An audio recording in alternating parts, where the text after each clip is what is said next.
Oui, le pervers narcissique, c'est quelqu'un qui n'a pas pu développer son cerveau émotionnel, son cerveau empathique. Donc, parce qu'il a été maltraité dans son enfance, parce que c'est un système de défense, donc il n'a pas pu développer l'empathie, les sentiments, il a été obligé de se protéger à un moment donné. Donc finalement, une fois devenu adulte, en fait, c'est quelqu'un qui ne ressent rien. Donc il est classé parmi les psychopathes. Tous les psychopathes ne sont pas des tueurs en série comme on l'imagine dans les séries policières ou autres. Ils sont parmi nous et ils ont le masque d'une personne tout à fait normale, voire même extrêmement sympathique. Voilà. Par contre, ils ne peuvent vivre que s'ils détruisent les autres. Ça, c'est leur leitmotiv, ils ne peuvent pas faire autrement. Donc ils appuient sur la tête des autres pour pouvoir tenir la leur hors de l'eau. C'est un profil qui est très difficile à comprendre parce que la plupart des êtres humains sont empathiques, donc ils ont énormément de mal à concevoir ce qu'est un pervers narcissique. C'est pas imaginable pour la plupart d'entre nous en fait. Hein. Et comprendre que quelqu'un ne ressente rien, c'est quasiment pas concevable. C'est pour ça que la plupart sont pas identifiés, la plupart sont pas punis pour les crimes qu'ils font, parce que c'était vraiment des crimes psychologiques, hein, la plupart. On en parle souvent dans le cas des violences conjugales, mais tous les pervers narcissiques ne sont pas des violents physiques. On est battu par du mépris, par du sabotage, par du harcèlement, par de la persécution. Seuls les pervers narcissiques violents sont identifiés et condamnés. Mais ça laisse sur le carreau beaucoup de victimes qui ne sont pas reconnues parce qu'elles n'ont pas de traces, elles sont pas, comment dire, identifiées comme telles.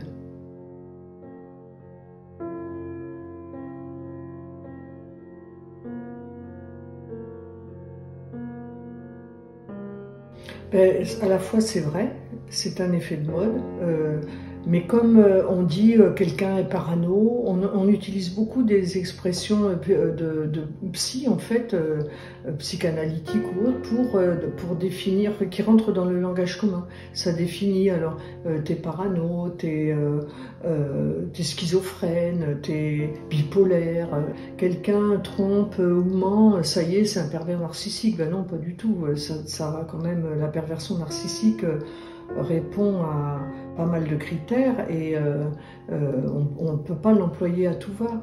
En plus, les personnes qui l'emploient décrédibilisent les vraies victimes. Parce que maintenant, les victimes, quand elles disent mon mari ou ma femme c'est un pervers ou une perverse narcissique, ils sont pas crus, quoi. Ouais, d'abord, j'ai même entendu des psychiatres hein, ou des psys me dire oh mais ça c'est une invention de bonne femme pour obtenir la pension alimentaire. Donc c'est dire le chemin qu'il faut encore parcourir pour que ce soit reconnu. D'abord, les juges ne veulent pas en entendre parler. Dès qu'on prononce le mot pervers narcissique, c'est terminé, quoi.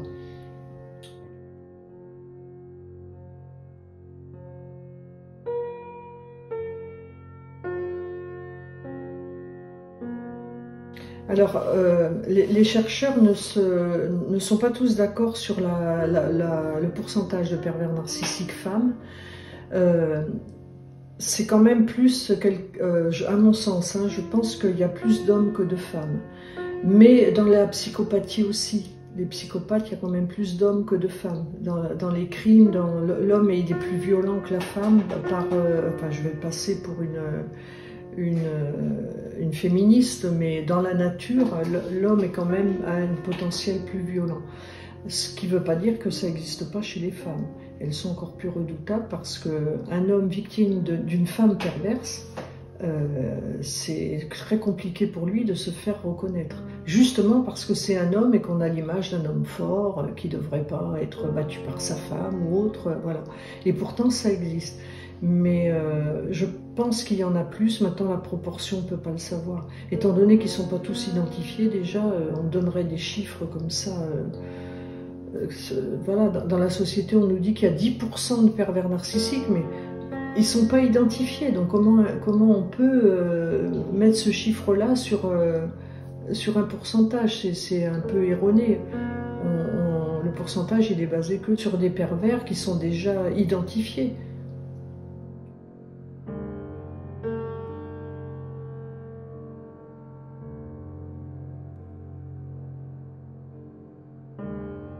Je pense qu'on ne peut pas guérir de la perversion narcissique puisque c'est une psychopathie et que jusqu'à aujourd'hui, la psychopathie, il n'y a pas de traitement. Les psychoses, il y a des traitements avec les médicaments, des choses comme ça. On peut arriver à maintenir une personne dans un état de sociabilisation. Par contre, on n'a pas trouvé de traitement pour les psychopathes. Redonner de l'émotion à un psychopathe, c'est pas possible, enfin, dans l'état actuel de la science. On peut tout juste les mettre hors d'état de nuire, c'est-à-dire les empêcher de recommencer ou de récidiver, mais les guérir, non. C'est pour ça que quand on les condamne pour meurtre ou autre, la plupart ressortent. Et c'est complètement aberrant, puisque de toute façon, ils sont pareils avant et après. Il n'y a pas d'évolution possible, voire même ils peuvent évoluer, mais dans la violence par contre, s'ils y sont contraints.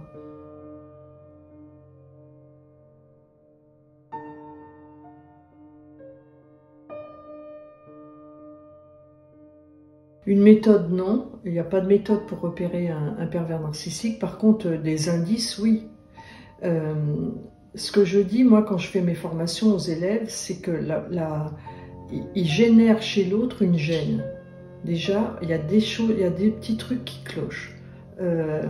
Quand on est face à un manipulateur, il y a une incohérence, il y a une angoisse, il y a indéfinissable déjà, avant même de rentrer complètement en relation avec. Un peu comme un instinct de survie en fait, mais on ne l'écoute pas en général. Après, c'est quelqu'un qui va... il faut se méfier des relations qui commencent par quelque chose de trop joli, quelqu'un de trop gentil, quelqu'un de trop généreux, de trop amoureux, qui veut s'impliquer trop rapidement, ou alors au contraire, qui va faire exprès de maintenir une distance. Et puis après, très vite, il y a des critiques. Une petite critique, une petite réflexion, quelque chose de désagréable qui choque un petit peu la personne, mais en fait c'est pas grave parce que c'est juste des petites touches comme ça. Et puis petit à petit, là, ça augmente et en fréquence et en violence des mots. C'est subtil. Par contre, le pervers narcissique, il va attendre que la personne soit piégée, c'est-à-dire soit ça peut attendre un mariage, l'achat d'une maison, quelque chose d'engagé, où la personne va quitter sa région pour vivre avec. Là, elle est à sa merci et là, il change de visage. Ils ont également, en parlant de changement de visage, ils ont également une faculté à changer d'émotion d'une seconde à l'autre, c'est-à-dire il peut être très en colère et puis d'un seul coup redevenir très sympa, ou alors être très sympa et se mettre très en colère de suite, ou pleurer, ou aller bien après. Donc ça veut dire qu'il ne le ressent pas, parce que si quelqu'un est en colère, vraiment qu'on ressentit, on met un petit peu de temps quand même à se calmer. On ne peut pas passer d'un seul coup de la colère à la joie ou de la joie à la colère. Donc c'est un mime. Et ça surprend beaucoup les victimes parce qu'elles marchent sur des œufs. À n'importe quel moment, il peut changer d'attitude, de comportement. Il peut être très bien, puis d'un seul coup faire la gueule, comme on dit. On ne sait pas pourquoi. Ça peut durer 3 jours. Puis après, hop, il est à nouveau bien. Il peut vous envoyer 40 textos dans la journée pour vous dire qu'il vous aime et puis disparaître de la circulation pendant 15 jours. Tout ça, ça déstabilise la victime en face. Et elle finit par être angoissée.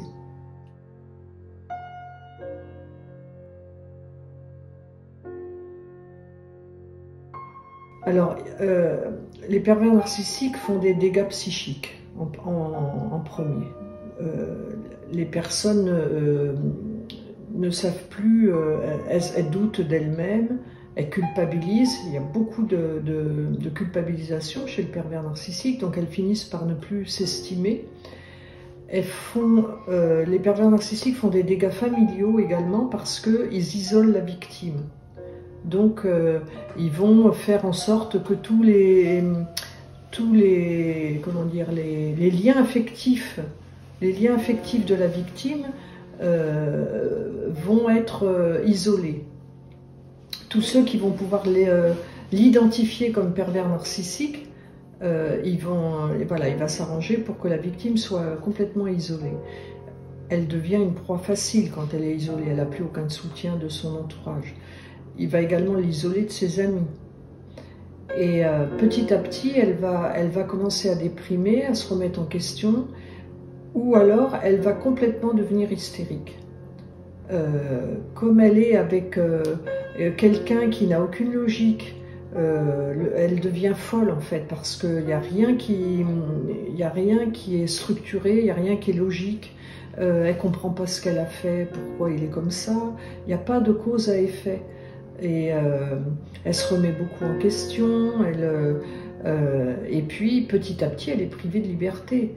Donc elle commence à déprimer, ce que le pervers narcissique va d'ailleurs lui reprocher à un moment donné.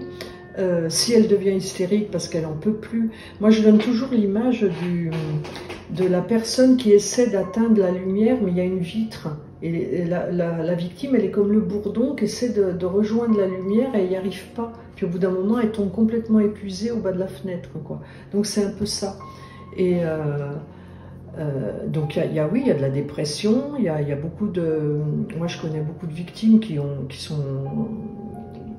été internées, hein, carrément. Des fois même à la demande du pervers, puisqu'il a suffisamment saboté son entourage pour faire croire à tout le monde qu'elle était folle.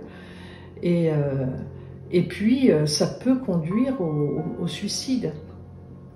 C'est non seulement le meurtre physique, mais ça peut être aussi le meurtre par suicide. Et ça, c'est pas reconnu comme meurtre, alors que c'est le pervers narcissique qui a quand même poussé la victime au suicide.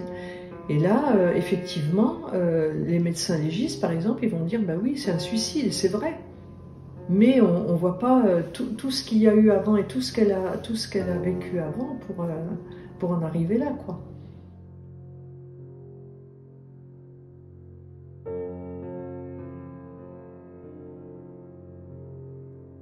Alors, les victimes, c'est très difficile qu'elles s'en remettent seules. Il faut pour plusieurs raisons. Le pervers narcissique lui a mangé le cerveau, en fait, c'est ce qu'on dit. Elle est quasiment en état d'hypnose. Et elle est suffisamment faible, la plupart, quand elles arrivent à quitter leur pervers narcissique, ou que lui les quitte d'ailleurs, ça arrive aussi, elles sont suffisamment faibles pour ne plus avoir la force de réagir. En plus, c'est très difficile à comprendre la perversion narcissique. Donc sans un psy formé à ça, elles ont peu de chances en plus d'être complètement entendues par ceux qui vont l'aider. Donc seules, c'est encore pire parce qu'elles vont avoir en plus le jugement de l'entourage. Elles ont la honte d'avoir été, de s'être laissées malmener comme ça, elles n'osent pas en parler. Elles ont la honte d'avoir accepté l'inacceptable. Et puis, c'est aussi la honte de se désavouer parce qu'elle l'a vendu, son pervers narcissique, comme quelqu'un de valable, sympa, etc. Lui, il en a rajouté, donc évidemment, il a une réputation très positive. Donc une fois qu'elle l'a quitté ou qu'il l'a quitté et qu'elle va expliquer à ses amis qu'elle en a bavé avec lui, elle va pas être entendue. Donc tout ça, elle va avoir besoin d'un soutien psychologique. Et moi, je les soutiens, mais d'une façon, comment dire, inconditionnelle, quoi. Il faut vraiment... Et même les victimes qui s'en sortent, qui comprennent, elles n'ont pas encore tout à fait intégré ce que c'est qu'un pervers. Elles n'arrivent pas à y croire. C'est très long comme processus.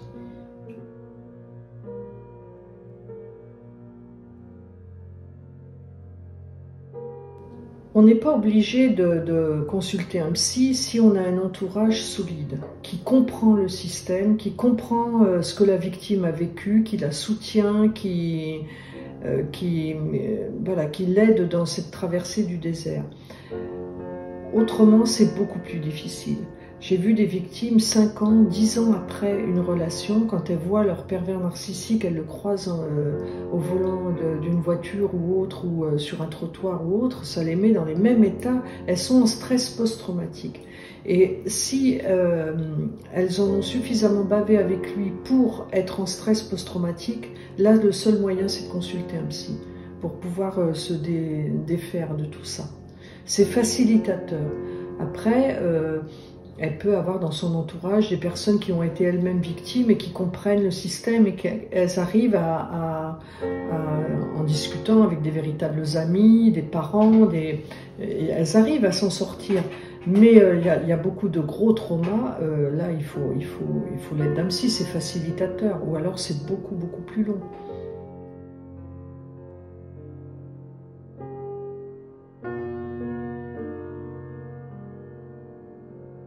Alors le problème des victimes, c'est que la justice n'est absolument pas adaptée à cette problématique.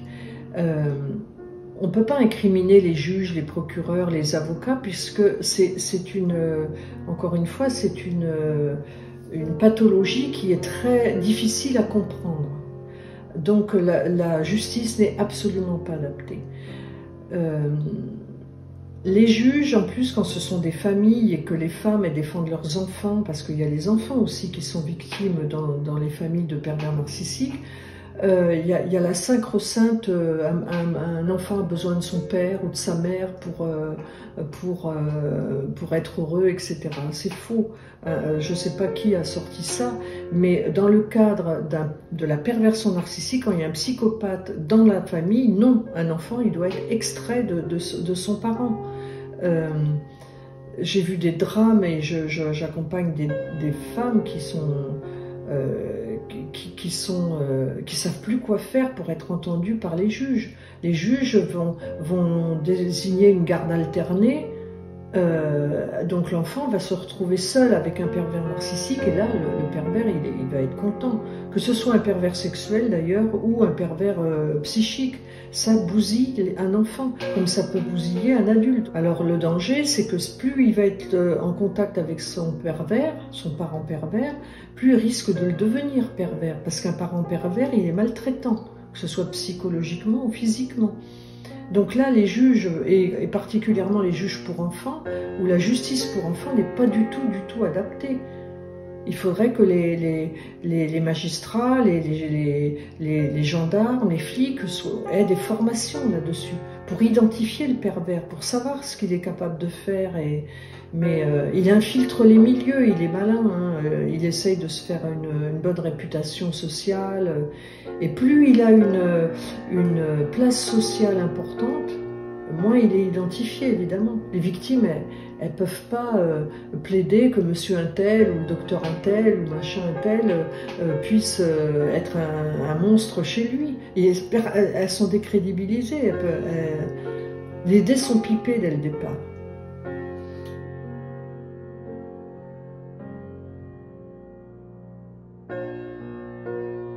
La solution, ce serait d'éviter que les personnes deviennent pervers narcissiques. Donc, c'est dès l'enfance qu'il faut agir. Il faut agir sur la petite enfance, que ce soit dans social ou que ce soit à l'école.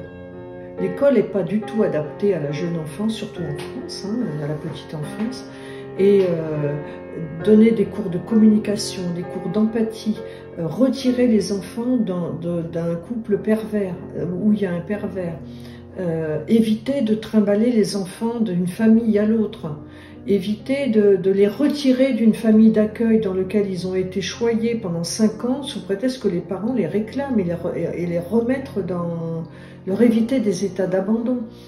Faire une lutte beaucoup plus importante pour la maltraitance, parce que la psychopathie vient tout le temps de la maltraitance. Donc il y a une grosse prévention à faire. Moi j'interviens dans les écoles et je vois qu'il n'y a rien de fait, ou très peu, ou mal adapté pour les enfants.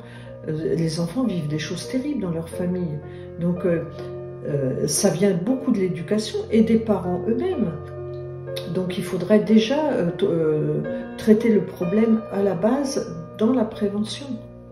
Et ça, c'est pas fait.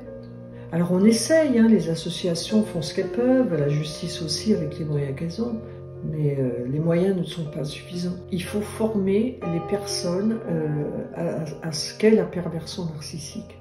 Tous les intervenants, les gendarmes, les juges, les services sociaux, les psys aussi, et de faire une formation même à l'école. Ça devrait être il devrait y avoir des cours là-dessus. Et parce que chaque personne qui pourrait les identifier pourrait aider les victimes. C'est vraiment pernicieux, quoi. Alors dans le monde du travail, on les protège. Le problème, c'est que les pervers narcissiques, on les protège. Il y a des personnes qui quittent leur travail parce qu'elles sont soumises à un pervers narcissique. Donc ça bousille des carrières, ça bousille des vies de famille, ça bousille la santé. Donc c'est quand même un phénomène social. Et en cas de violence conjugale, il devrait vraiment y avoir une protection des femmes. Et c'est encore très... les mesures prises, elles ne sont pas assez fortes. Les bracelets électroniques, ils devraient être identifiés comme tels et avoir un niveau de vie restreint et d'interaction restreinte avec la société. Alors je ne sais pas comment faire. Déjà, les criminels les plus dangereux, ceux qui ont tué des familles entières ou des enfants, c'est la perpétuité. Ils ne ressortent pas. Alors, notre humanité fait qu'on pourrait quand même les mettre dans des bonnes conditions. On est humain. Le code pénal devrait être revu. Il y a beaucoup de choses sur beaucoup de terrains, mais c'est un phénomène tellement vaste qu'on ne peut pas apporter des solutions comme ça. Mais déjà, rien qu'au niveau de l'écoute des victimes et des enquêtes plus importantes devraient être faites quand une femme ou un homme se plaint de sa femme perverse narcissique. Parce que les enquêtes ne sont pas faites, les dossiers ne sont pas étudiés. Et en plus, les dossiers, quand par exemple un homme qui va frapper sa femme, il va aller en pénal. Et quand un enfant de cette famille-là va être suivi par les services sociaux, il va être jugé par des juges pour enfants. Eh bien, les deux dossiers n'ont pas de concordance. Parce que c'est deux administrations différentes, de justice différentes. Il y a des choses à réviser là-dessus. Mais de toute façon, c'est les identifier pour mieux les combattre, ça c'est sûr.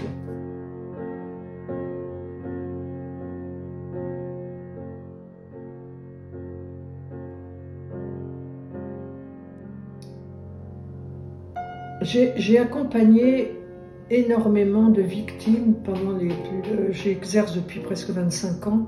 Et pendant ces 25 ans, j'ai accompagné énormément de victimes et pas forcément dans l'accompagnement psychologique, mais par rapport aux problèmes qu'elles ont avec leur pervers narcissique, mais tout le parcours du combattant, du moment où elles portent plainte, des aberrations de ce qu'elles peuvent entendre à la gendarmerie, même des fois de leur propre avocat. Et puis elles arrivent jamais, très peu arrivent déjà à la justice, mais même quand elles y arrivent, c'est une aberration. Et j'ai une espèce de révolte qui m'est montée là, de voir la maltraitance, parce qu'elles sont maltraitées par leur pervers, mais elles sont maltraitées après par toutes les étapes de leur cheminement. Et à force d'entendre, moi je suis très sensible à l'injustice. Et j'ai voulu, en fait, par mon livre que j'ai écrit, j'ai voulu leur redonner la parole au grand jour.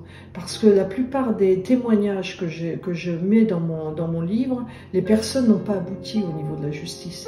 Elles ont été obligées même d'enfreindre parfois les lois pour protéger leurs enfants, pour se protéger elles-mêmes. Et à un moment donné, j'ai voulu, sans prétention, être leur porte-parole. Et C'est une petite goutte d'eau dans un océan, hein, mon livre, mais bon, moi, ça m'a déjà, personnellement, ça m'a déjà mis en accord avec mon éthique.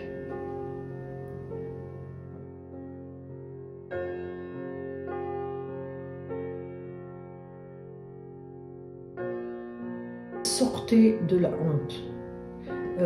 Et pour sortir de la honte, l'antidote de la honte, c'est la parole.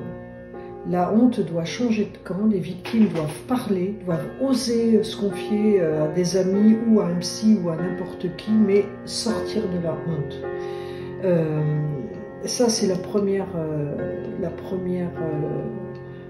premier conseil que je donnerais. Alors, c'est très compliqué de parler, mais il faut vraiment demander de l'aide. Et puis, le deuxième conseil que je donnerais, c'est faites-vous confiance et faites confiance à votre instinct.